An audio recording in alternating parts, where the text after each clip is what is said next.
Hello guys, कैसे हैं आप लोग। आज हम लोग आ चुके हैं प्रैक्टिस पेपर 1 का दूसरा वीडियो में, जिसमें आज हम लोग 11 से 20 तक क्वेश्चन सॉल्व करेंगे। तो चलिए देखते हैं पहला 11 क्वेश्चन। 11 में क्या चीज बोल रहा है। तो 11 बोल रहा है to cons have their height in the ratio 1:3। ठीक है, हाइट इसका 1:3 रेशियो में। तो चलिए लिख लेते हैं। हाइट क्या चाहिए, एगो H1 है और एक क्या चाहिए H2 है। पहला 1 और अगला 3, 1:3 का रेशियो में दोनों हाइट। ठीक है, दो कोन का। अगला बोल रहा है जो उसका रेडियाई है वो भी रेशियो में है। तो एक R1 लिखिए, H2 R2 लिखिए। ठीक, 3:1। ठीक, अब देखिए इस क्वेश्चन को सॉल्व कैसे करेंगे। हमको पता है हम इसको क्या चीज करेंगे, इसको 1x मान लेंगे, इसको 3x मान लेंगे, क्योंकि हमको एग्जैक्ट वैल्यू नहीं पता है कि असलियत में ही क्या था। असलियत में शायद ये 10 हो सकता है, असलियत में शायद ये 30 हो सकता है, कट छट के आ गया है, या लेट से ही कुछ और हो। मान लीजिए ये असलियत में शायद ये 7 हो। ठीक है, ये आपका 21 हो। हम लोग तो नहीं जान रहे हैं कि कितना से इसको काट के, मतलब कितना इसमें गुना करके इसको ये बनाया गया होगा, है कि नहीं। एक्चुअल में क्या था हम लोग ये नहीं जान रहे, इसलिए हमको अगर इसको मतलब जो पहले था पुराना चीजें वापस लाना था, इसको x से गुना करना होगा। लेट से ही 7 से गुना हुआ होगा तो इतना बन जाएगा, 10 से गुना होता है इतना बन जाएगा, तो बाद में अपना ही आप x निकल आएगा। बात समझे। और सही यहाँ पे इसको क्या चीज बोलेंगे, इसको 3x ले लेंगे, यहाँ पे इसको क्या चीज ले लेंगे हम लोग 1x। चलिए v1/v2, पहले v1 नीचे लिखिए v2। तो v1 मेरा क्या चीज होता है, फॉर्मूला अब हम लोग लिखना है 1/3 पाई आर स्क्वायर। यहाँ पे आर हम लोग 1 का लिखेंगे, ठीक, क्योंकि वॉल्यूम 1 का, और एच भी यहाँ पे 1 का लिखेंगे। और सही v2 नीचे लिखिए 1/3। ठीक, 1/3 पाई आर स्क्वायर। आर यहाँ पे 2 लेंगे, दूसरा आर लेंगे हम लोग, यहाँ पे H2 ले लेंगे। यहाँ पे 1/3 मर जाएगा, पाई से पाई मर जाएगा आपका। यहाँ पे आर मेरा कितना है, आर मेरा दिया हुआ है 3x।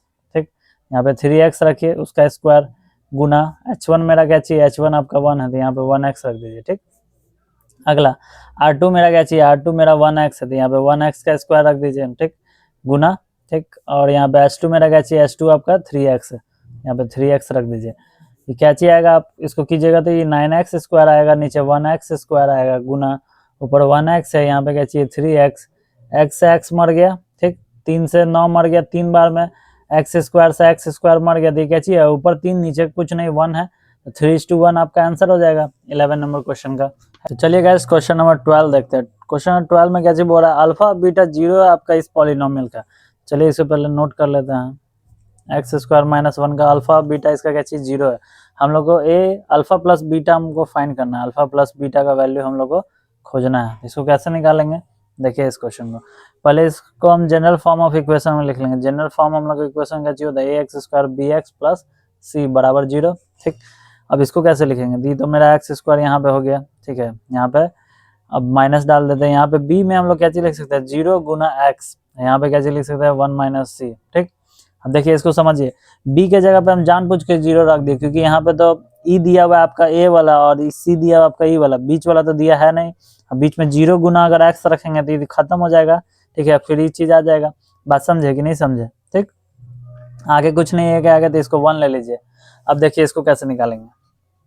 यहाँ पे क्या चीज बोल रहा है कि अल्फा प्लस बीटा हम लोग को खोजना है, तो अल्फा प्लस बीटा कैसे निकालेंगे। अल्फा प्लस बीटा का क्या फॉर्मूला होता है, -b/a।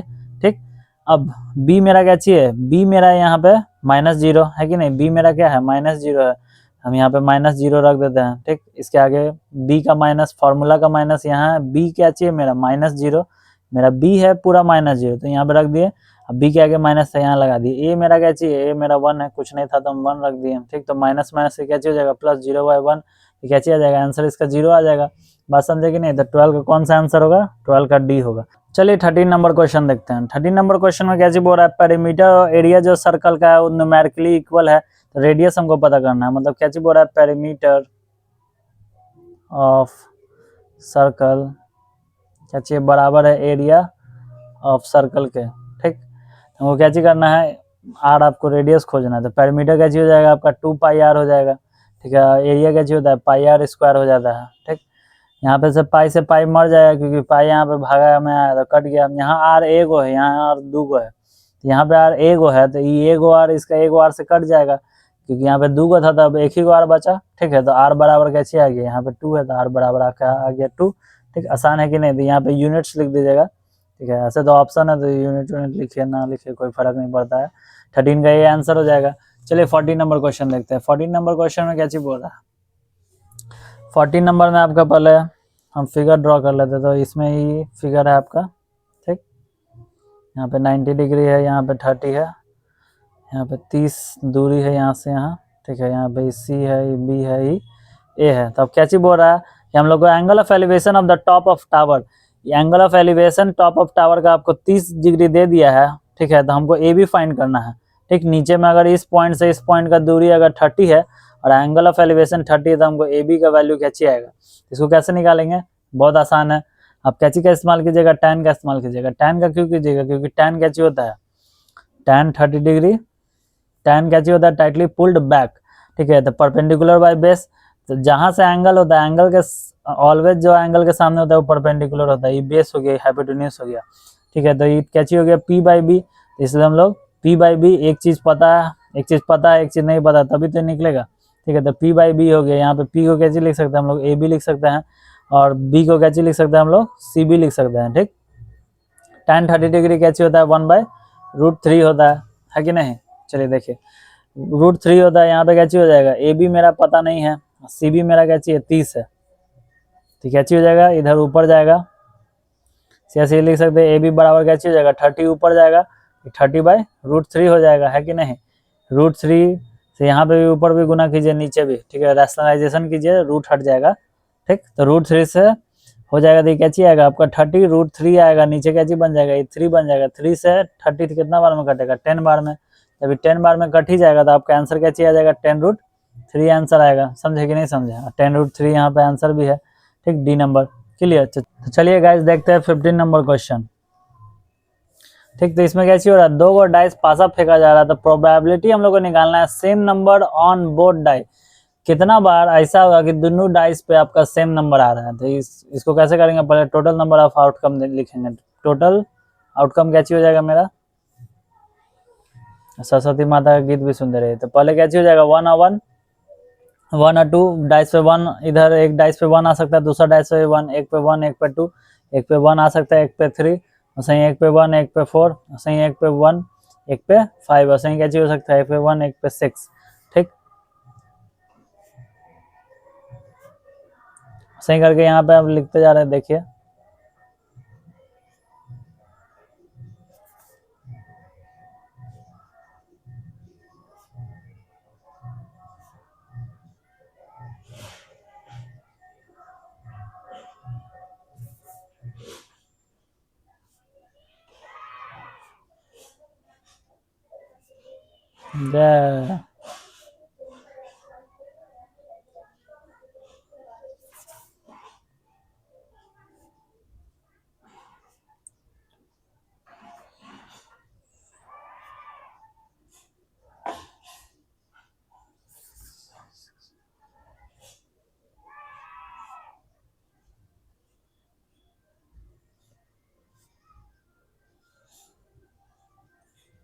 पूरा कंप्लीट हो गया, ये आउटकम हो सकता है।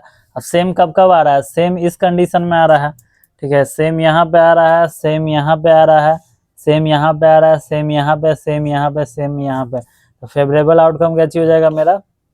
ये हो जाएगा आपका 1 और 1। इतना आप लोग को लिखना नहीं आता है, तो आप एक बार में ऐसे भी कर सकते हैं, हम आपको बस समझाने के लिए कर रहे हैं, ठीक। क्योंकि तो MCQ है, तो इसमें कुछ उतना लिखा लिखी नहीं करना है, ठीक। यहाँ पे 6 यहाँ पे मतलब कि 6 गो आपका आएगा।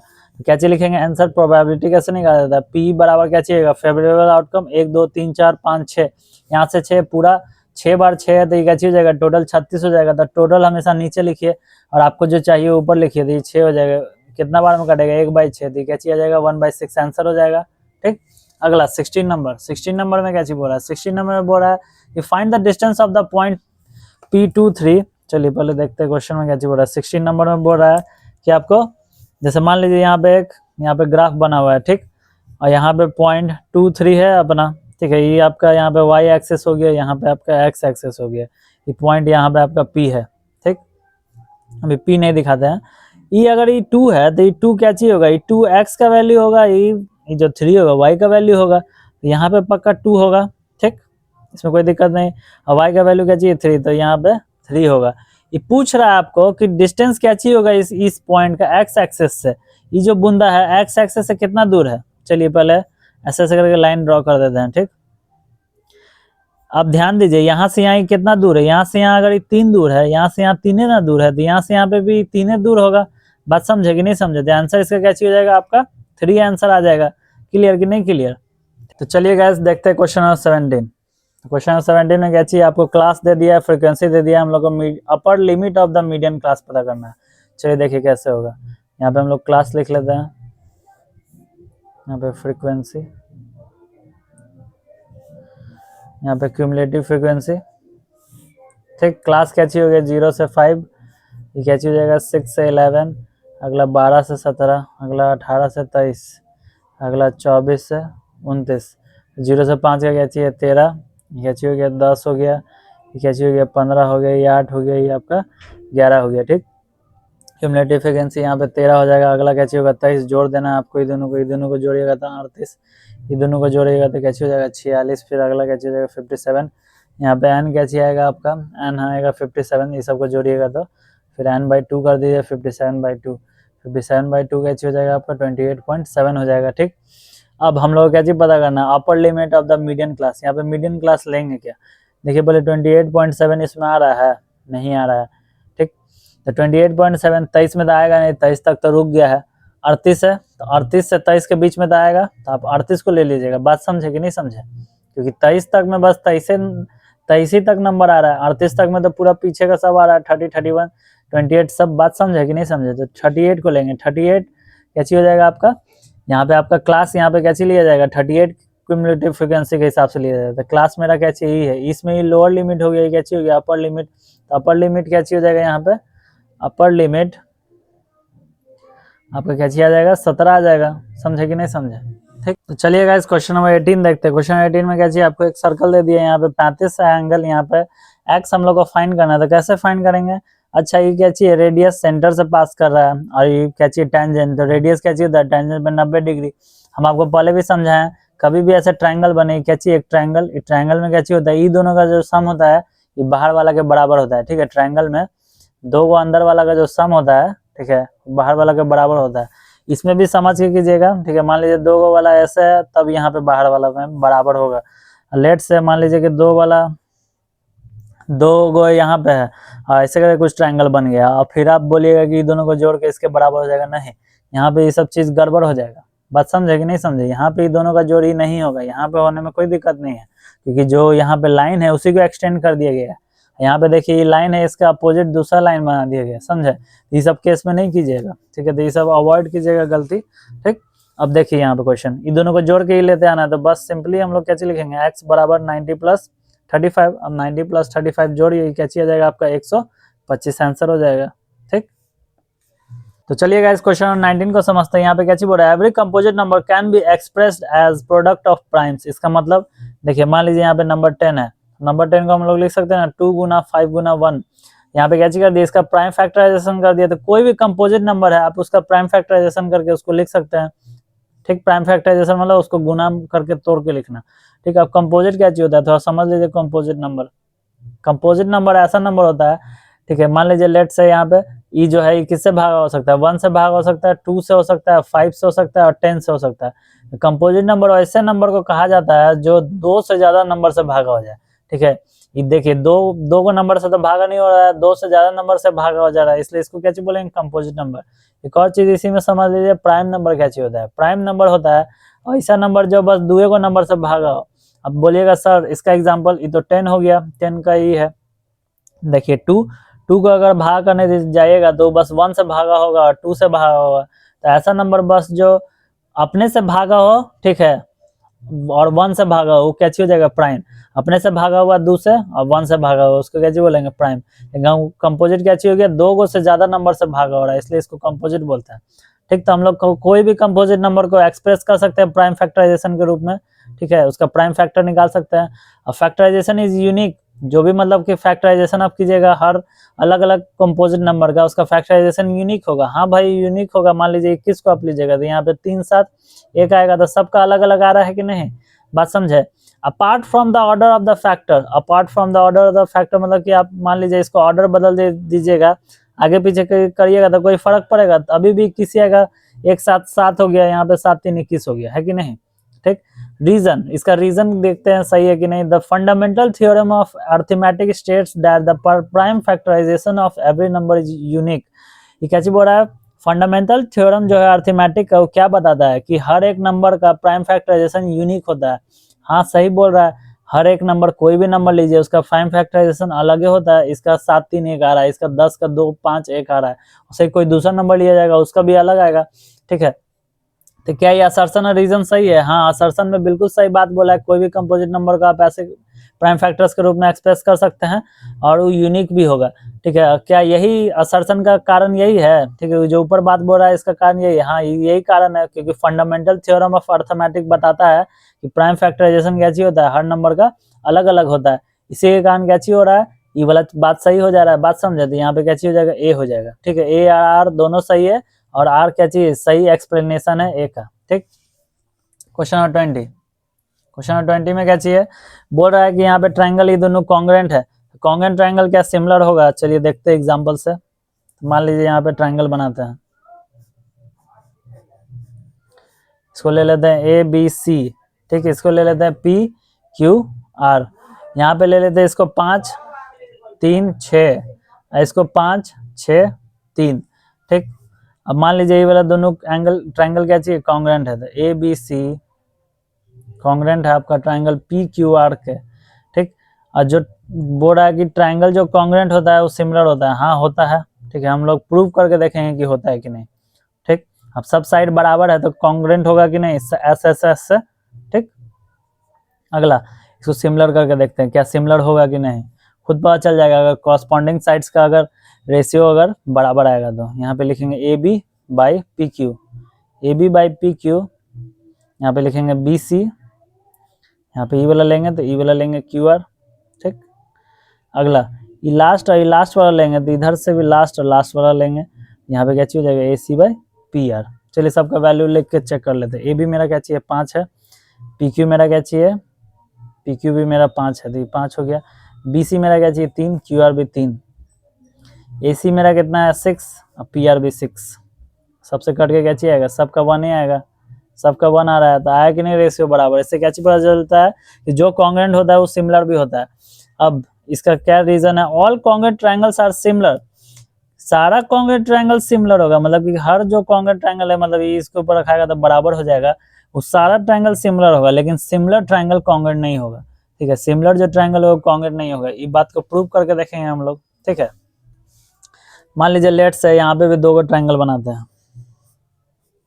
इस बार दोनों ट्रायंगल सिमिलर बनाएंगे। यहाँ पे 5 6 8 लेंगे, ठीक है। यहाँ पे लेंगे हम लोग 10 12 और 16, ठीक। यहाँ पे इसको नाम दे देते हैं कुछ और, एम एन ओ, इसको नाम दे देते हैं जे के एल, ठीक।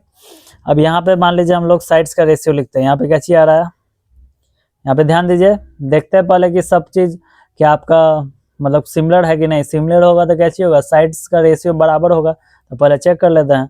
यहाँ पे लिखते हैं M N, M N O क्या चाहिए सिमिलर आपका जे के एल से, तो एम एन क्या चीज हो जाएगा, एम एन बाई जे के, एम एन बाई जे के क्या चीज हो जाएगा, एम एन 5 है, जे के आपका क्या चाहिए 10 है, इसको काटिएगा तो कितना आ जाएगा 1/2। और सही देखिए अगला क्या चीज लिखेंगे हम लोग, एन ओ बाई के एल, तो एन ओ बाई के एल तो 6 से 12 भाग कीजिएगा तो 1/2 आएगा ये भी, ठीक।